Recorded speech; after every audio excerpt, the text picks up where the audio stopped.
Malaga Radio. Freshly squeezed. The juice on all the daily events along the coast. With just a little bit of zest.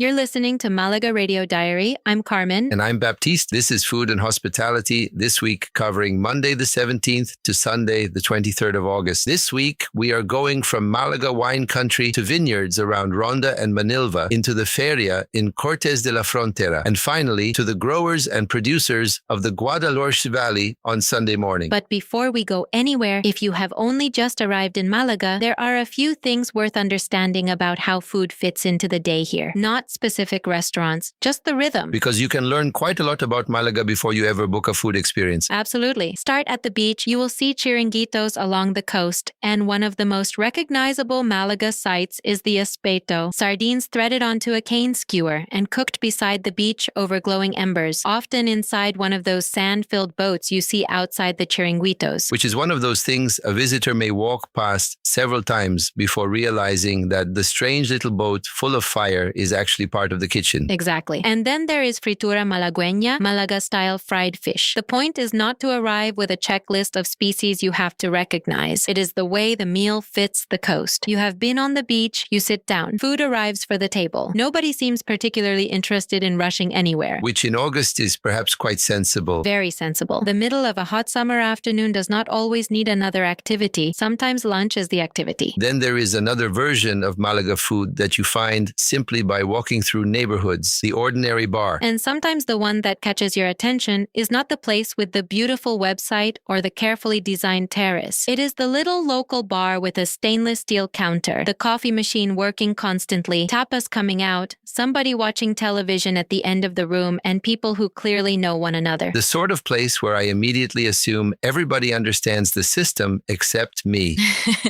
You usually work it out, and that is part of the fun. Malaga food culture is not hidden away in special food experiences. It is happening on ordinary streets all day. Tapas, coffee, a quick drink, something small to eat, or somebody sitting down and turning what looked like a short stop into an hour. And then there is the menu del día. Yes, the everyday set lunch is another part of Spanish food culture that makes sense once you stop thinking of lunch as something you have to squeeze between two attractions. You sit down, you eat properly, you talk, and on a hot August afternoon, you allow the day to slow down. So beach fish, the neighborhood bar, and the long lunch are not necessarily attractions in a diary. No, they are just part of understanding where you are. And once you understand that everyday rhythm, this week gives us a few ways to go deeper. Starting with wine. Because if your only experience of Malaga wine so far has been seeing sweet wine during Feria, there is a much bigger story behind it. One verified option this week is the Malaga wine tour, leaving from Plaza de la Marina in Malaga. And I like this because the wine becomes the reason to leave the city for a few hours. You travel out to a vineyard and a small winery, see where the grapes are growing, taste several organic wines, local food, and olive oils, and then return to Malaga. So there are two completely different ways to encounter wine here. You can discover it casually over lunch or in a bar, or you can make the landscape itself part of the experience. And that second version changes your understanding of what Malaga wine actually is,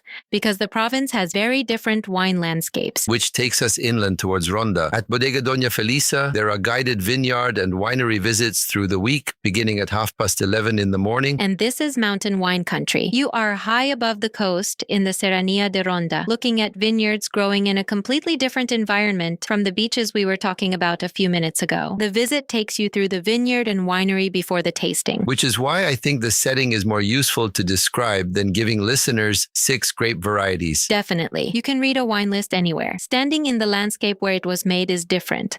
And Ronda has that combination of altitude, mountains, and huge changes in scenery that makes the journey part of the day. Then go west again, towards Manilva, and the wine story changes. Completely. Manilva is Moscatel country. And Nilva Enoturismo is particularly interesting because this is not only about tasting wine. The project is connected to preserving the old vineyard landscape around Manilva. So this is one of those cases where tourism can help keep something visible. Yes, those vines are part of what Manilva looked like before so much of the Costa del Sol developed around them. So when a a vineyard project protects old vines and keeps wine production economically useful, it is also helping preserve part of the landscape. And because Nilva operates through its existing Civima and vineyard experience, current availability is something to check directly rather than us inventing a timetable on the radio. Exactly. But the useful thing to know is the contrast. Ronda gives you high-altitude inland wine country. Manilva gives you Moscatel vines close to the Mediterranean. Same province, very different glass. And then on Friday the 21st, food moves out of the vineyard and directly into a feria. At 2:30 in the afternoon, the Feria de Cortes de la Frontera has a paella tasting offered by the Ayuntamiento at La Marquesina. And this is where food stops being an excursion and becomes part of the community celebration. A large shared meal at a feria has a completely different purpose from sitting down in a restaurant. People arrive together. The food is part of the gathering. You eat, talk, stay around, and the feria continues around you. We explore the wider Cortes celebration in festivals and traditions this week. But from the food side, this is a nice reminder that hospitality does not always mean somebody serving you an experience. Sometimes it means a town making room for people to eat together. And that is a very different kind of memory to take home. Then on Sunday morning, we go right back to the beginning of the food chain. To Coín. From 9 in the morning until 2:30, the Mercado Agroalimentario del Guadalhorce brings producers together at La Trocha. Local fruit and vegetables, bread and pastries, meats, cheeses, honey, craft products. And late August is a lovely time to talk about one Guadalhorce product in particular, the huevo de toro tomato. Which translated literally is bull's egg.